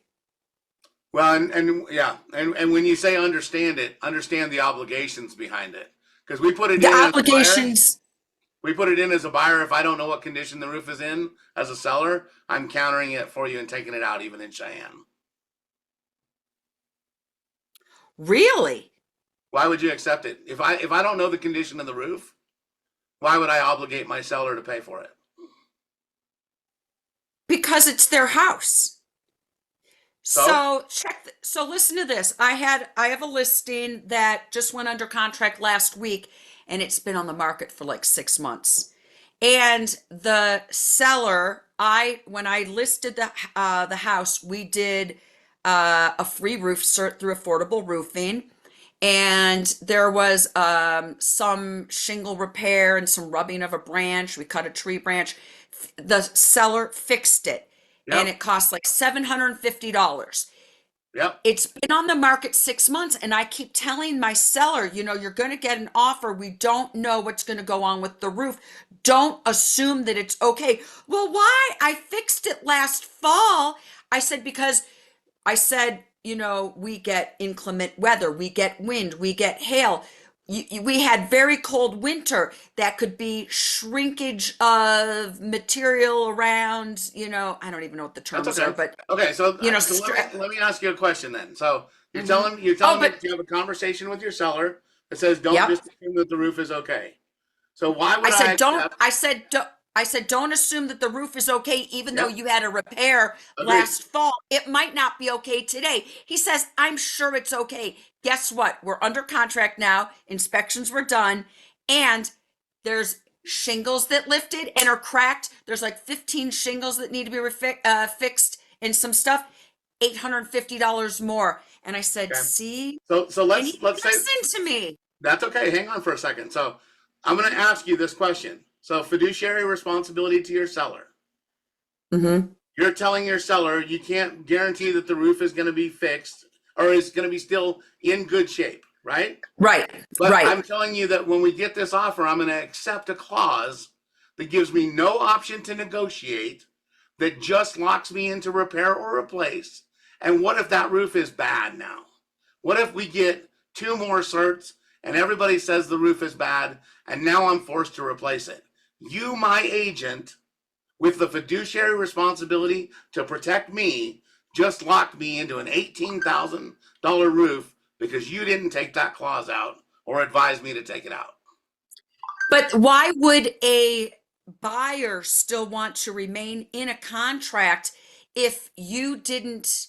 So, if You're you not, you're didn't, not, you're not, you're not talking about a buyer. You're representing the seller. Where are your yes, obligations? my obligations are to the seller. But what's going to happen is the buyer is going to say, "Well, why don't you know what the condition of the roof is?" Well, I did know what the condition of the roof was last September, So here's the but I don't difference. know Here's the difference. because As a buyer, I get an option to negotiate that in repairs. I'm just yeah, but not going to assign why something would the that's buyer still stay on the hook and buy the property? they still can negotiate the repairs. You can go through inspection. Mm-hmm. All it You have a does is secondary. so the same reason that you have your sellers put it in, or I'm sorry, the same reason you have your buyers put it in is the same reason you should not have your sellers accept it. Because there's a possibility that if the roof is bad, I might be signing something that says whatever the issue is, I'll fix it, pay for it, and I'll make sure that I replace it if I need to. I don't get a So chance to negotiate.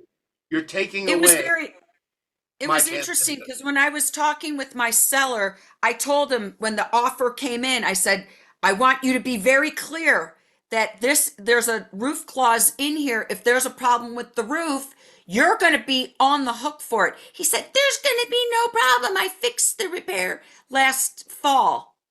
He wasn't considering the last 6 months. We get a lot of wind. What if wind lifted up a shingle and cracked it? And that's exactly what happened. So you can make your own decision as a real estate agent for what you got going on. But I'm just telling you that as a seller, unless I'm 100% sure, which a roof cert does not guarantee all the time, right? We see issues with roof certs all the time. But as a real estate agent, you're the one interpreting that clause for your client. You're telling him what the repercussions are. You're making recommendations as his agent, doing those things. If I got to a situation where you didn't recommend that I took it out, that I just accepted it and signed it, you're the one I would hold responsible for the 20 grand that it just cost me on the roof. I have never done that, but I am going to start doing that now. I mean, I talked to my seller about the repercussions of that, but I never even thought about just removing that. And so now I'm going to do that. And it could affect you in Cheyenne, right? So those are all conversations to have. I just know that the liability for what you got going on could be extensive if you leave it in there. I know of at least two agents in town that are still trying to get deals closed that had bad roofs on them, and the seller accepted and they left in that roof clause. And now they're on the hook for it. So, days time.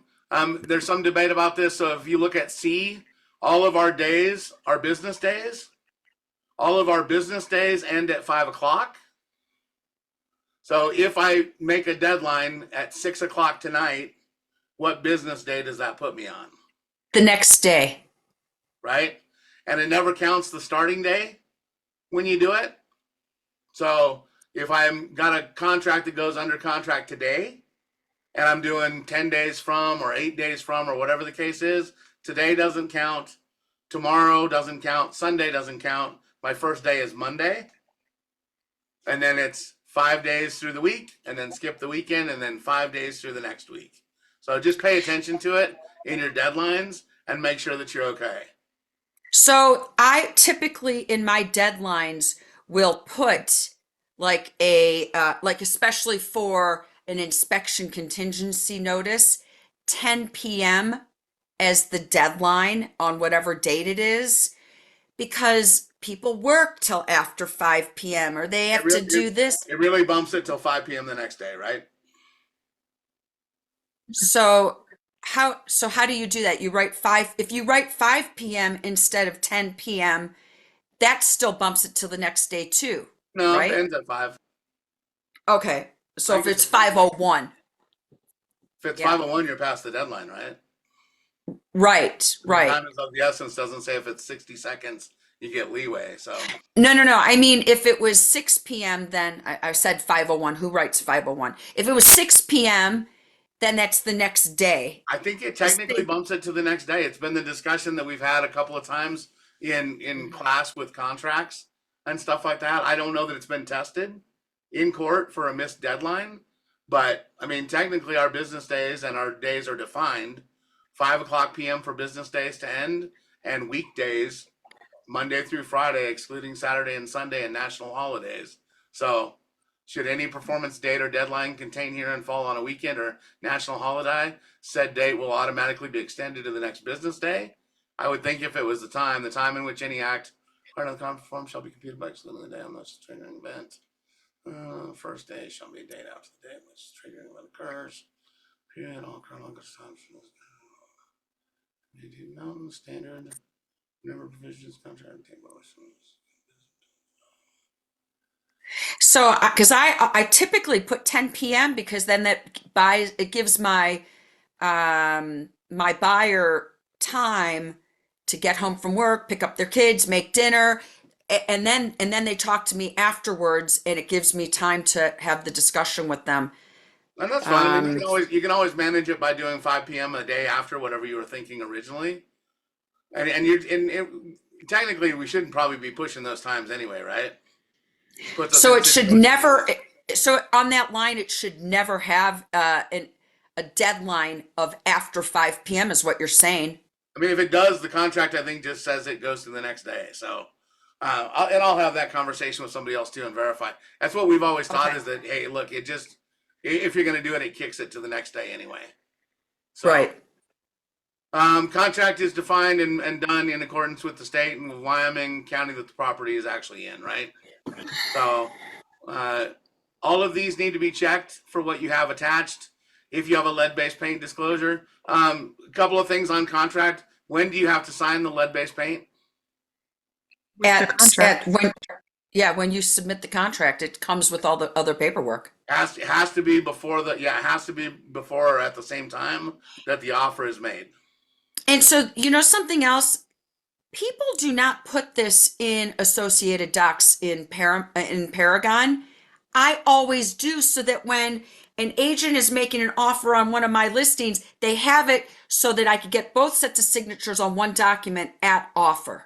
Well, and both most people do, I think, or at least I see it most of the time. It just means that if it's not in Paragon, you're gonna have to call and get it ahead of time. And when those people tell you, "Hey, I'll get it to you later," I need it now. Because what happens is when you write the offer, you're the one that would be eligible for the 10K fine, not the other person. Because the other person got their document at the time they got it listed. You just didn't submit it with your offer. So if you submit it with your offer without the lead-based paint, you're the one that would be responsible for the fine. What fine are you talking about? From the EPA, from the government. Not even aware of this. You should go look at the repercussions for not having lead-based paint documents filled out. It's a big deal. Wow. Well, I mean, you're right. Sometimes I have to chase after a buyer's agent to give me a lead-based paint that's signed by their buyer. I didn't realize that. So yeah, so lead-based paint.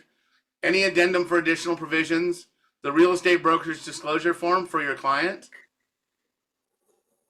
If you're going to do, if you're in an intermediary transaction or a designated agent transaction, those documents have to be attached as well.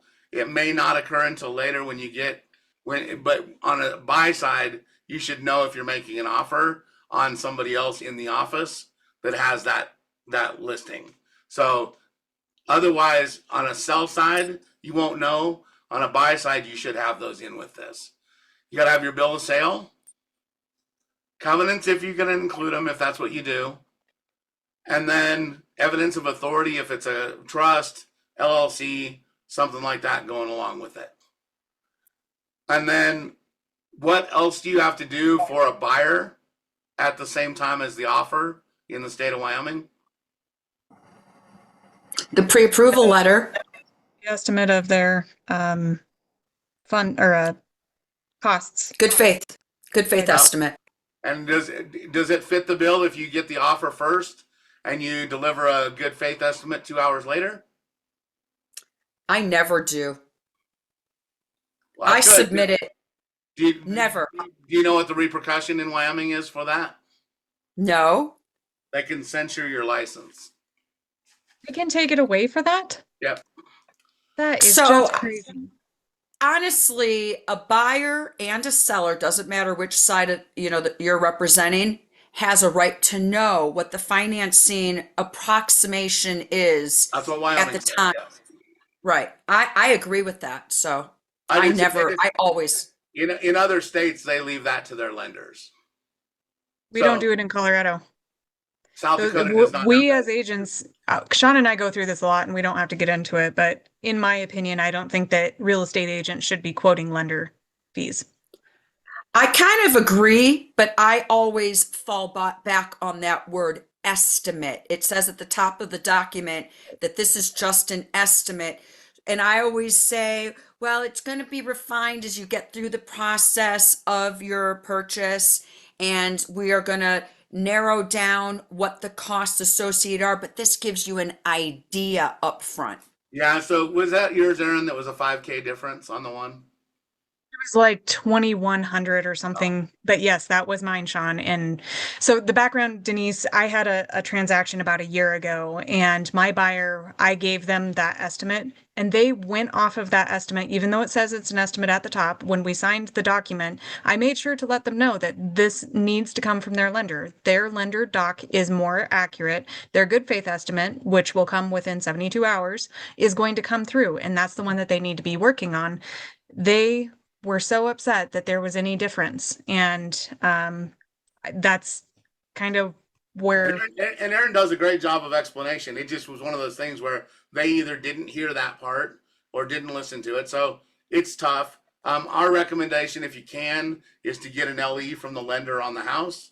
That way, because most of the charges in a closing are all the lender fees, right? You take the lender fees out, like on a cash or in whatever, you're talking like $250 in registration fees and that kind of stuff. So it's just a good take on it. You can get your license censured. That's the part of the Wyoming statute that addresses that situation. So please I just. didn't realize that. Thank you for mentioning, Sean. That just blows my mind. Okay. Consents and acknowledgments. All I'm going to talk about is D. Broker working with the buyer hereby discloses that it is working with the buyer as buyer's agent, intermediary, or customer. This is how we get paid now, right?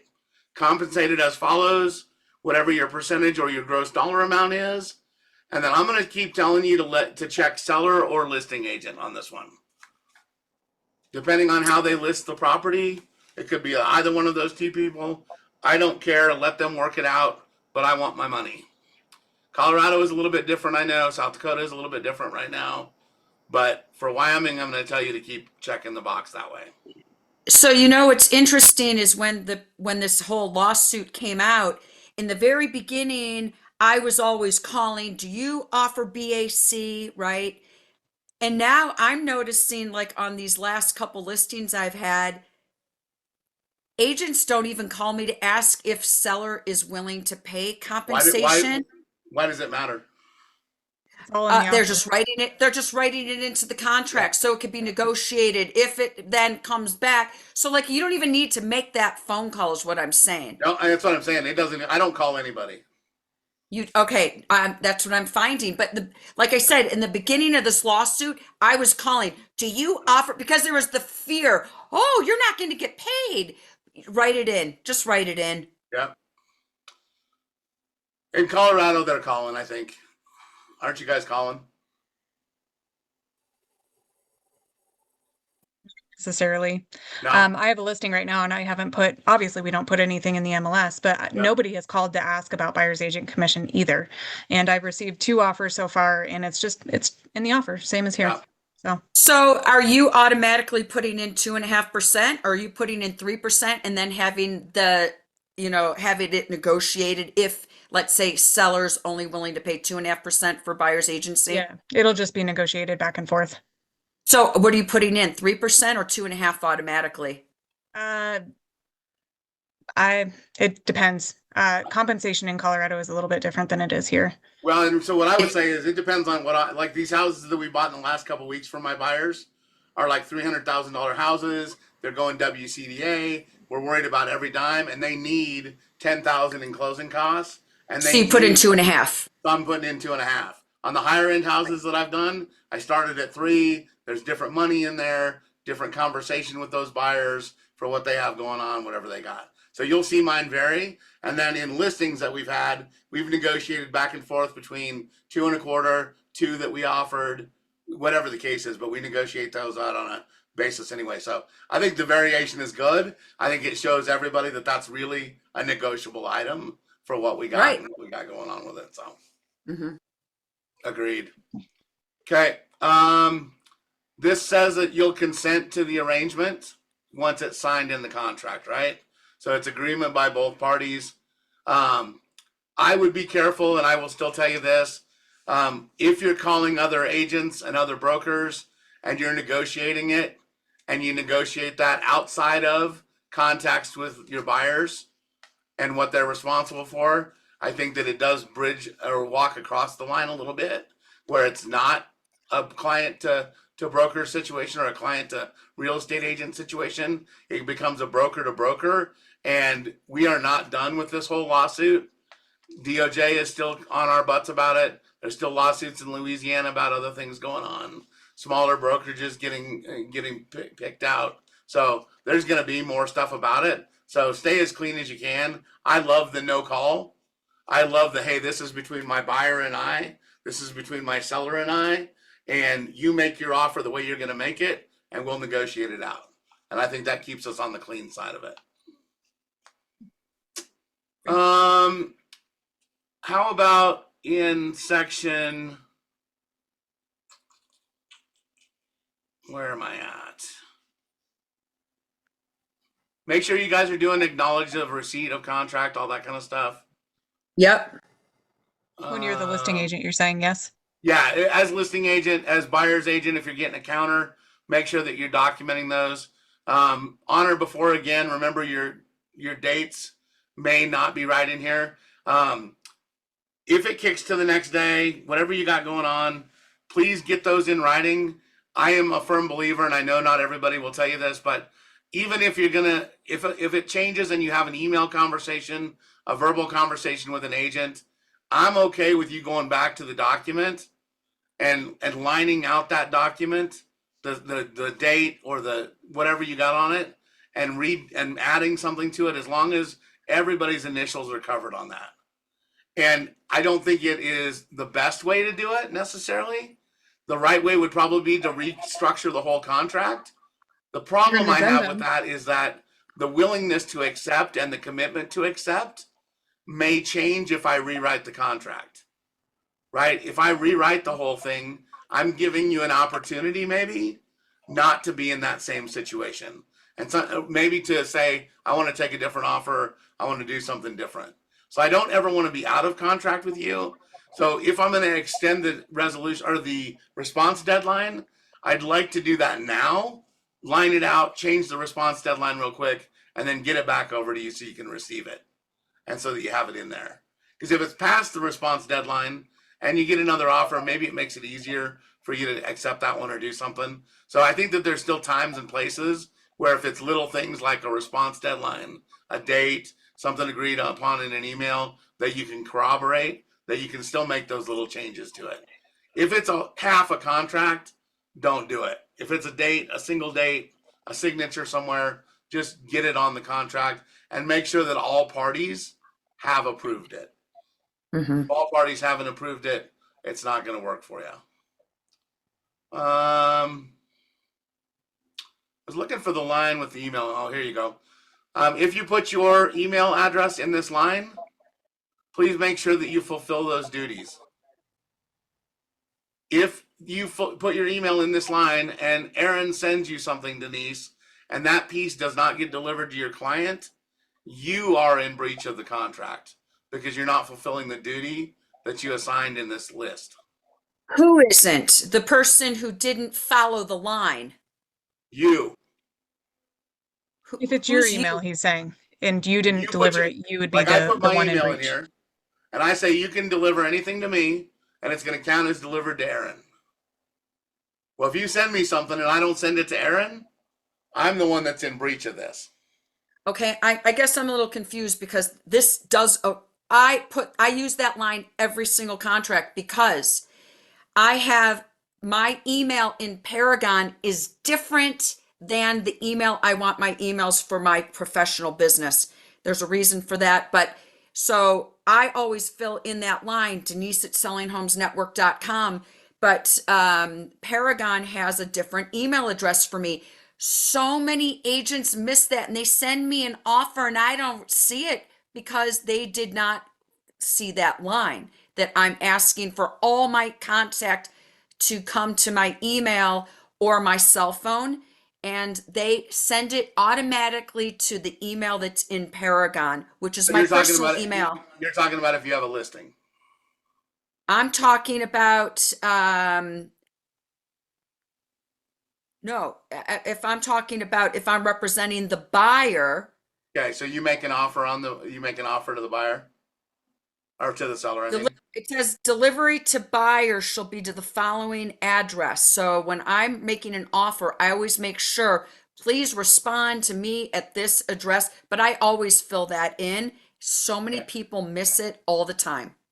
Well, so the thing is that if you assume responsibility for delivery to Aaron, say, as your client, and you miss something, just know that you're responsible for making sure that everything that comes to you gets to her. So if So what do title you put sends you in your something, contract, Sean? what's that?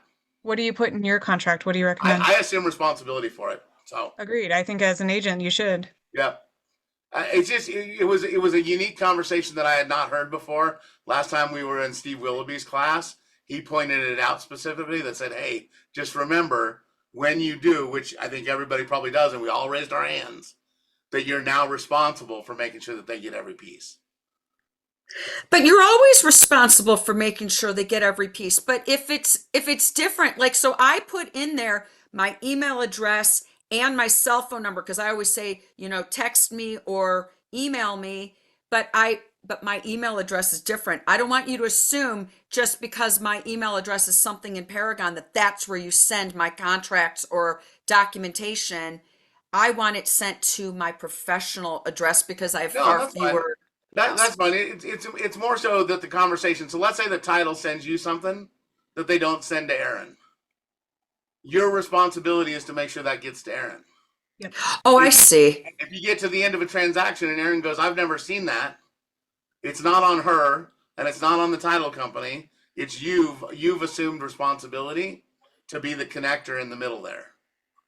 Okay, I'm cool with that. So, and I do too. And like I said, to Aaron's point, it's our job to get all that stuff and make sure they have everything they need anyway. Yep. Just know that that's kind of obligating you in the contract to be able to do that. You guys, I gotta go. I've You're I've got good. an appointment in four You're good. minutes. We're done. We're done anyway. Okay, cool. Thank you Make so sure that much you for acknowledge including me. contracts, reject counters, all of the things, right? Don't just leave them and hang to die while other agents and people are sitting on the sideline waiting. Yep. It was good to have you in class, Denise. Thank Good you. to see you. Is it every Friday? Yeah, we'll try and not go 2 hours next time though. Yeah. Yeah, but this was fun. I liked it. You'll see me again. Awesome. Awesome. Thank you so much, Thank Sean. you. Thanks, Aaron. You guys All have right. a great day. See ya. Bye.